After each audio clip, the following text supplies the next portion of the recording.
오직 은혜. 이것은 무엇을 말하냐면 종교개혁의 정신 중에 5대 정신 중에 하나라고 우리가 보통 잘 알고 있습니다. 솔라 그라티아, 오직 은혜 이렇게 표현을 하는데, 이것은 무엇을 말하는 것이냐면 인간은 스스로 구원할 수 없으며 구원의 시작과 과정 그리고 그 완성에 이르기까지 모든 것이 하나님의 전적인 은혜로만 가능함을 말씀하십니다. 이것이 오직 은혜입니다. 오늘 로마서 9장 14절부터 18절의 이 말씀은 이 오직 은혜라는 이 부분을 굉장히 강력하게 말씀하십니다. 로마서 9장 14절을 보면 그런즉 우리가 무슨 말을 하리요? 하나님께 불의가 있느냐? 그럴 수 없느니라. 이렇게 말씀하시죠. 이제 그런즉 이렇게 이어지는 걸 보니까 그 앞에 있는 말씀을 이제 들어서 연달아서 이렇게 설명하는 걸 알 수 있죠. 이 앞에서 무엇을 말씀하셨냐면 13절에 하나님이 이렇게 말씀하셨어요. 내가 야곱은 사랑하고 에서는 미워하였다. 이렇게 말씀하셨죠. 이것은 이제 하나님의 주권적인 선택을 말했죠. 그래서 우리가 지난 시간에 무조건적인 선택을 우리가 말씀을 통해서 들었습니다. 무조건적인 선택이다. 하나님께서 누군가는 구원하기로 하시고 누군가는 그냥 내버려 두시는, 유기라고 하는 그러한 표현 우리가 쓰죠. 누군가는 구원하시고 누군가는 그냥 내버려 두시는데 하나님이 이거 불공평하니까 하나님 이 선택을 하실 때 그러면 하나님을 잘 섬기고 믿을 것을 보고 이 사람을 선택하셨나? 그렇지 않다라는 것을 증명을 했죠. 그래서 이 선택은 창세 전에 인간이 무언가를 하기 전에, 그죠? 창세 전에 이루어진 선택, 하나님의 선택에 대해서 우리가 무조건적인 선택을 우리가 보았죠.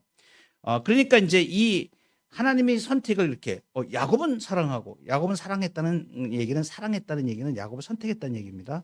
에서는 미워하였다는 표현은 유기됐다는 거예요. 그냥 내버려 두셨다는 걸 말해요. 심판으로 구원하지 않으시고. 그래서 에서는 미워하였다. 야곱은 사랑하고 에서는 미워하였다. 그러니까 이 말을 딱 들으면 사람들이 이제 반발이 일어나잖아요. 부패한 본성에서 반발이 일어납니다. 무엇하고 지금 이렇게 반발이 일어나냐면 야곱만 선택하고 에서는 선택하지 않나요? 불공평한 것 아니에요? 이렇게 이 부패한 인간들은 이렇게 생각한다는 거예요. 이 반발하는 것입니다. 여기에 대해서 지금 이제 사도 바울이 대답을 하는 거죠. 우리가 무슨 말 하리요? 하나님께 불의가 있느냐? 그럴 수 없느니라 이렇게 말하죠. 그럴 수 없느니라 이 말씀은 굉장히 강력한 부정이에요. 절대 그렇지 않다. 가장 강력한 부정어입니다. 이것은 이제 무엇을 말하냐면 하나님이 주권적으로 선택하신 것이 절대 불의하지 않다라는 것. 그러면 의롭다는 걸 말하는 거예요. 하나님이 선택하신 것은 반드시 의롭다라는 걸 말하는 거예요. 여기서 우리가 잘 알아야 될 것이 있습니다. 이 하나님이 선택하신 이 선택은 하나님의 기쁘신 뜻대로 이렇게 이루어진 것이거든요. 그래서 우리가 이제 이 말씀을 통하여서 하나님이 불의하시지 않다라는 것을 이야기할 때 하나님은 공의로우시다 이렇게 얘기하잖아요. 하나님이 공의로우시다. 그러면 우리가 인간적으로 생각할 때는 무엇이 옳은 거냐 이거예요. 무엇이 의롭다고 할 수 있는 거냐. 무엇이 옳은 것인가. 공의로우신 것이 무엇인가. 그 기준이 무엇이냐. 이것에 대하여 굉장히 중요한 부분을 성경은 우리에게 말씀해 주시는 거예요. 여러분 우리가 이 땅을 살아가다 보면 공의로움과 불의함에 대해서 막 부딪히잖아요. 그죠? 그리고 사람들이 어떨 때는 이것이 의로운 거라 그러고 막 법도 바꿔버리고 막 이렇게 하잖아요. 그럴 때 우리가 공의롭지 않은 일들을 보면 이건 공의롭지 않습니다라고 할 때 무엇을 가지고 얘기해요? 사회에서는 무엇을 가지고 이것이 의로운 것이다, 안 의로운 것이다, 공의로운 것이다, 불의한 것이다. 그 기준이 무엇입니까? 기준이. 우리 일반 사회에서 기준이 뭐예요? 법입니다. 그죠? 그러니까 법을 어겼으면 법을 어겼다고 그것이 불의하다고 판정을 하고, 그리고 법을 잘 지켰으면 이거는 합법적이다 이렇게 얘기를 하잖아요. 그건 불법이 아니다라고 얘기합니다. 그러니까 우리 사회에서는 바로 무엇이 기준이냐면 의로움의 기준이 법이 되는 거예요. 그러면 하나님께 있어서는 사람을 선택하고 선택하지 않은 것, 이것에 의롭다고 공의로운 기준이 뭐냐 이거예요. 여러분, 이것이 굉장히 중요한 거예요. 사람이 따지잖아요, 지금. 야곱은 사랑하고 에서는 미워하였다. 하나님 불의한 거 아니에요? 자, 이렇게 이 부패한 인간이 이렇게 따진단 말이에요. 그러면 하나님은 불의하시지 않아. 하나님은 공의로우셔. 그러면 그 기준이 뭐냐? 기준. 하나님이 공의로우시다는 그 기준이 뭐냐? 이게 굉장히 중요한 거예요. 뭐냐면 하나님의 뜻이 그 최고의 공의의 기준이 되는 거예요. 여러분, 이게 놀랍지 않아요? 하나님의 뜻, 그분이 원하시는 것, 하나님이 원하시는 것은 그 하나님이 원하시는 그것만으로 그 이유 때문에 공의로운 거예요. 왜 그렇습니까? 이거 어디서 나오는 거예요? 이게 어디서 나오는 것이냐면 이 법률적으로 이제 따질 때 이것을 따지는 거예요. 하나님이 공의로우신 것은 하나님의 속성에서 나오는 거예요. 하나님 선하신 분이시잖아요. 우리가 선하시다 그러잖아요. 그리고 하나님 영원하시고 무한하시고 불변하시도 하나님의 속성들이 있잖아요. 그러니까 하나님 그분 자체가 공의로우신 분이시래요. 그분에게서 나오는 것들은 다 공의로운 것들이에요. 근데 그 하나님께서 그 하나님이 뜻하신 것, 하나님의 뜻, 그것은 그래서 모든 공의의 기준이 되는 거예요. 그러니까 이것을 사람들이 이해를 못하니까, 부패한 인간이 볼 때 그 하나님을 알지 못하니까 야곱은 사랑하고 누구는 구원하고 누구는 구원하지 않고 이거 불공평한 거 아니에요? 이렇게 이야기한다는 거죠. 그런데 그 구원하시는 그것은 공의의 기준은 무엇이 기준이냐면 하나님의 선하신 뜻이 기준인 거죠. 사람들이 우매합니다. 하나님이 불의하시지 않냐? 이렇게 따지는 것 자체가 이 타락한 인간 이성의 오만인 거예요. 이걸 잊어버리면 안 됩니다. 모든 인류는 아담 안에서 원죄로 인해서 타락했죠. 모든 사람이 죄를 범하였음에. 로마서 3장 23절 말씀. 모든 사람이 죄를 범하였다. 이걸 잊어버리면 안 됩니다. 그러니까 모든 사람이 전적으로 지금 타락한 거예요. 죄를 다 범한 거예요. 그러니까 모든 사람, 인간은 누구도 자기 자신의 구원을 요구할 법적인 근거가 없습니다. 그러니까 죄인이에요. 죄인에게는 무엇만 있는 거예요? 권리가 없어요. 심판만 있는 겁니다.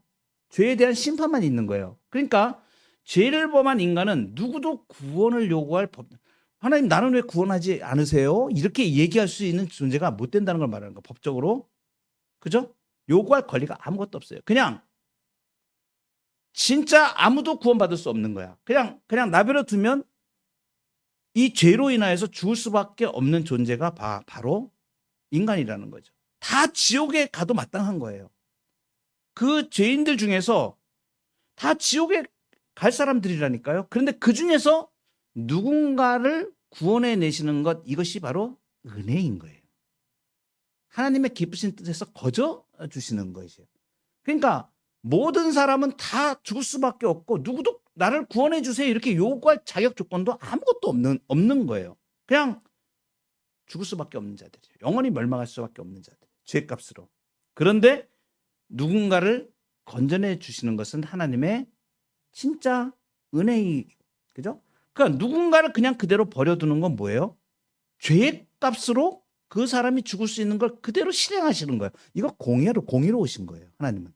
그러니까 누군가를 구원해주고 누군가는 그냥 멸망하도록 내버려 두시는 것이 하나님의 공의로우심에 절대 불의하다고 얘기할 수 있는 조건이 못 돼요. 그냥 죽을 자를 구원해 주시는 건 은혜일 뿐입니다. 다 죽어야 되는 거예요. 다 멸망할 수밖에 없는 존재들인 것이죠. 그래서 이제 9장 15절로 넘어가 보면 이렇게 말씀하시는 거예요. 모세에게 이르시되 내가 긍휼히 여길 자를 긍휼히 여기고 불쌍히 여길 자를 불쌍히 여기리라, 이렇게 말씀하십니다. 이것은 이제 모세에게 말씀하셨다 그러잖아요. 이거 출애굽기 33장 19절에 있는 말씀을 말씀하시는 건데 이 과정을 보면 이제 조금 이해가 더 쉬워요. 이게 어떤 상황에서 나온 말씀인가? 모세에게 이렇게 말씀하시죠. 내가 긍휼히 여길 자를 긍휼히 여기고 불쌍히 여길 자를 불쌍히 여기리라 이렇게 말씀하셨다고 이렇게 바울이 지금 인용하잖아요. 그런데 그 출애굽기 33장 19절에는 보다 정확히 표현하면 이렇게 돼 있어요. 나는 은혜를 베풀 자에게 은혜를 베풀고 긍휼히 여길 자에게 긍휼을 베푸느니라. 그래서 뭘 말하냐면 나는 이걸 강조해요. 그러니까 은혜를 베푸고 긍휼히 여기는 것이 누구에게 있는 것인가? 전적으로 하나님의 주권에 있다는 것을 하나님이 말씀하세요. 그래서 구원의 절대적인 원인이 인간의 조건이 아니고 오직 하나님의 기쁘신 뜻에만 종속되어 있는 것을 말합니다. 그래서 유명한 신학자인 헤르만 바빙크는 이 부분에서 이렇게 말을 해요. 하나님의 긍휼은 어떤 대상의 비참함에 의해 강제되는 감정이 아니고 그 대상에게 자비를 베풀기로 결정하시는 하나님의 자유로운 주권적 행동입니다. 이렇게 표현을 합니다. 그러니까 하나님의 구원 사역이 철저하게 무조건적임을 하나님이 말씀하시죠. 나는 은혜를 베풀 자에게 은혜를 베풀고 긍휼히 여길 자를 내가 긍휼히 여긴다. 하나님의 기쁘신 뜻에 있다. 그러니까 이게 만약에 하나님이 어떤 인간이 어떤 자격이나 장래에 이 사람이 믿을 것 같아. 그걸 알고 예견하시고 만약에 하나님이 긍휼을 베푸셨다면 어떻게 표현돼야 됩니까? 내가 조건이 좋은 자를 긍휼히 여기자 이렇게 표현돼야 맞는 거잖아요. 그런데 그렇게 표현하지 않고 하나님이 어떻게 말해요? 전적으로 하나님의 기쁘신 뜻에 있다는 걸 명확히 하세요. 나는 은혜를 베풀 자에게 은혜를 베풀고 긍휼히 여길 자를 긍휼히 여긴다. 그것은 하나님의 주권적인 기쁘신 그 뜻에만 의해서. 그래서 이것이 은혜라고 우리가 말씀하는 겁니다. 성경은 오직 하나님의 자유에만 그 근거를 두고 있죠. 그래서 우리가 그 유명한 그 구절이 에베소서 1장 3절 4절 곧 창세전에 그리스도 안에서 우리를 택하사 선택하신 거. 그러니까 언제 선택하셨냐면 창세 전에 우리를 택하사 우리로 사랑 안에서 그 앞에 거룩하고 흠이 없게 하시려고 그 기쁘신 뜻대로 우리를 예정하사. 그 기쁘신 뜻대로 우리를 예정하셨다는 것은 전적으로 하나님의 은혜로 우리를 예정하시고 그리스도 안에서 우리로 그의 아들들이 되게 하셨다. 그래서 창세전에 하나님께서 자기의 영원하고 변치 않는 목적과 그의 뜻의 은밀한 계획과 기쁘신 뜻을 따라서 아무런 조건 없이 무조건 오직 그의 자유로운 은혜와 사랑으로 우리를 구원하신 것이라고 우리가 믿습니다. 16절 보시면 로마서 9장 16절 그런즉 원하는 자로 말미암음도 아니요 다름질하는 자로 말미암음도 아니요 오직 긍휼히 여기시는 하나님으로 말미암음이니라 이렇게 말씀하셨죠. 이건 뭘 말하는 거예요? 원하는 자로 말미암음도 아니다. 이 원하는 것은 인간의 의지를 말하는 거예요. 인간이 자기가 무슨 그 구원을 원할 수 있는 조건이 안 된다 그랬죠. 죄인이 어떻게 뭐 나를 구원해 달라고 의지적으로 이렇게 원할 수가 있어요. 그러니까 이 원하는 자 인간의 의지가 전혀 그걸로 인한 게 아니다라는 걸 말씀하시는 거예요. 그리고 그 다름질하는 자로 말미암음도 아니다. 이것은 인간의 행위와 노력, 다름질하는 것은 인간의 행위와 노력을 말합니다. 그러니까 선행을 많이 베풀고 뭐 열심히 노력하고 또 그렇게 해서 하나님이 이 사람을 구원하는 것 그거 아니다라는 걸 말합니다. 그래서 인간의 의지도 인간의 행위와 노력도 아니고 완전히 배제되는 거죠. 구원의 원인은 오직 긍휼히 여기시는 하나님 한 분뿐이시다. 은혜죠. 하나님의 긍휼이 은혜입니다. 하나님의 긍휼이 은혜인 거예요. 그래서 이제 우리와 행위에 우리 의지나 행위나 어떤 노력이나 구원에 영향을 미치는 것은 아무것도 없습니다. 우리는 성령으로 거듭나기 전에는 선을 행할 능력이 전혀 없습니다. 그래서 우리가 성령으로 거듭나기 전에는 오직 악만 행할 뿐입니다. 그래서 인간이 먼저 구원을 원하거나 구원을 향해서 다름질할 수가 없는 거예요. 하나님이 무조건적으로 우리를 살려주셨기 때문에 비로소 우리의 의지가 작동을 하게 되었고, 비로소 우리가 하나님이 원하시는, 기뻐하시는 그 선함을 행할 수 있는 사람이 된 거예요. 그래서 중생하지 않은 사람은 악만 행할 뿐입니다. 이거 잘 아셔야 돼요. 중생치 않은 사람은 그 사람이 겉으로 나타날 때는 선행을 베푸는 것처럼 보일지 몰라요. 여러분, 그 예수 믿지 않는 사람들 중에도 이렇게 선행을 행하는 사람들이 많이 있지 않습니까? 남을 도와주고 이런 것들은 궁극적으로 그 사람이 하나님 앞에 거듭나서 선을 행하는 것이 아니에요. 자기의 만족이라든가 결국은 자기의 의를 위해서 그 일을 행하는 것들이에요. 그래서 예수 믿는 사람이 하나님께 영광을 돌리기 위해서 선을 행하는 것과 예수 믿지 않은 사람이 선을 행하는 것이 근본적으로 다릅니다. 이것은 무엇을 말하냐면 거듭나지 않은 사람, 성령으로 거듭나지 않은 사람은 선을 행할 능력이 전혀 없습니다. 행하는 것이 악한 것일 뿐입니다. 악한 것들 뿐입니다. 그래서 우리가 고백하는 거예요. 우리가 가만히 있어도 우리는 성령을 의지하지 않으면 인간의 습관과 악한 습관과 교만함과 오만함과 이런 모든 죄로 인하여서 우리가 그 죄를 따라갈 수밖에 없는 사람이에요. 그래서 성령으로 거듭나지 않은 사람들은 선을 행할 능력이 전혀 없습니다. 우리가 하나님의 말씀을 따라서 선을 행할 수 있는 능력은 오직 성령을 힘입어 우리가 그 일을 하는 것뿐이에요. 다름질할 수 있는 거예요. 17절을 보시면 이렇게 말씀하시죠. 성경이 바로에게 이르시되 내가 이 일을 위하여 너를 세웠으니 곧 너로 말미암아 내 능력을 보이고 내 이름이 온 땅에 전파되게 하려 함이라 하셨으니. 자, 하나님이 바로에게 말씀을 하세요. 이 바로는 누굽니까? 대표적으로 하나님을 거역한 출애굽기에 보면, 그죠? 애굽의 왕이죠. 이게 이제 이 말씀이 어디에 나오는 거냐면 출애굽기 9장 16절에서 나오는 말씀을 이렇게 바울이 지금 인용해 오는 겁니다. 너를 세웠다, 이렇게. 이거 뭐냐면 하나님께서 바로를 역사의 무대에 이렇게 등장시키세요. 근데 하나님께서 바로를 역사의 물에 등장시키는 게 무엇 때문에 그러셨는가 하는 거를 지금 얘기하는 거예요. 너로 말미암아 내 능력을 보이고 내 이름이 온 땅에 전파되게 하려 함이라. 이건 뭘 말하냐면 하나님이 바로를 역사에 악인이잖아요. 하나님을 거역한 사람이잖아요. 그 사람을 역사의 무대에 딱 등장시켜서 그 완악함을 그대로 내버려 두시는 거예요. 그래가지고 뭘 증명하신다고요? 하나님의 공의로운 심판의 도구로 이 사람을 사용했다는 걸 하나님이 증명하시기 위해서 바로에게 지금 이 말씀하시는 것이죠. 그러니까 이것은 무엇을 말하냐면 하나님은 하나님을 섬기는 백성들의 구원을 통해서 하나님이 하나님 되심을 드러내세요. 그러니까 정말 죄로 인해서 죽을 수밖에 없는 사람을 예수 그리스도의 은총으로 딱 회개시키셔서 변화시키셔서 생명의 은총을 주셔가지고 정말 절망 가운데 있던 사람들이 변화해서 완전히 하나님 앞에 새로운 인생을 살게 되고 하나님 주시는 복과 은혜를 누리고 막 이런 일들이 일어나잖아요. 그 예수 믿는 사람들이 막 하나님 믿고 예수 그리스도 안에 은총을 누리는 걸 보면 막 하나님의 역사가 막 드러나잖아요.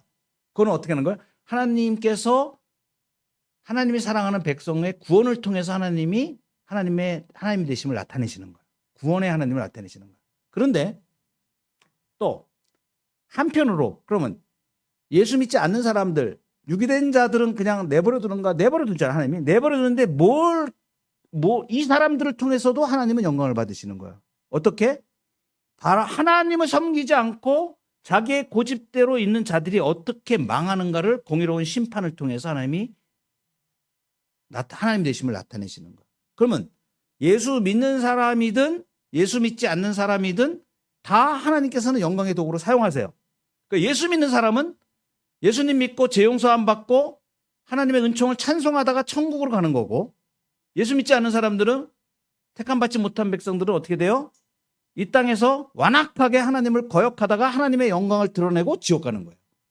그러니까 믿는 사람도 하나님의 영광을 드러내고 불신자들도 하나님의 영광을 다 드러내. 그런데 이 사람들은 하나님의 공의로운 심판을 드러내고 지옥 가는 거죠. 예수 믿는 사람들은 하나님의 구원을 드러내고 천국 가는 거고. 놀랍죠? 그래서 구원과 심판은, 우리가 요한계시록 할 때 제가 이 말씀을 드렸는데, 구원과 심판은 동전의 양면과 같은 거라고 제가 말씀드렸죠. 그죠? 자, 이스라엘 백성들이 홍해를 통해서 구원하신 그 역사를 보여주시잖아요. 하나님께서 애굽의 바로에서 탈출시키셔서 하나님의 백성은, 택함받은 백성은 어떻게 하신다? 하나님이 구원하시는 거.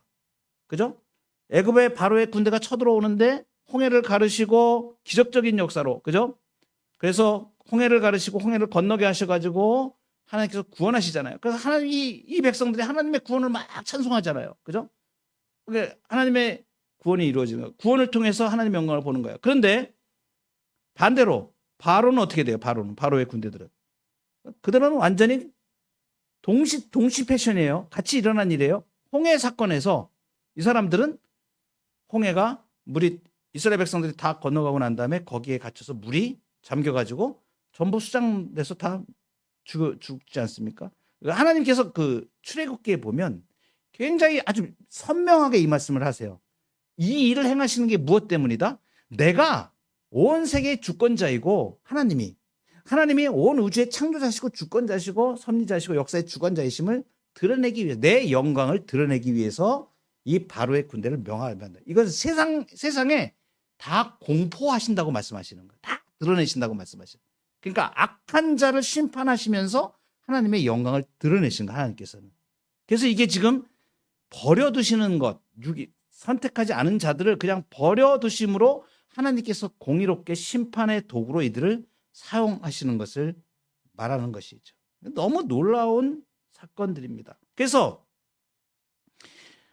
하나님께서 유기의 작정, 버려두시기로 하나님께서 작정하신 그 사람들은 믿음과 회개의 은혜를 주시지 않습니다.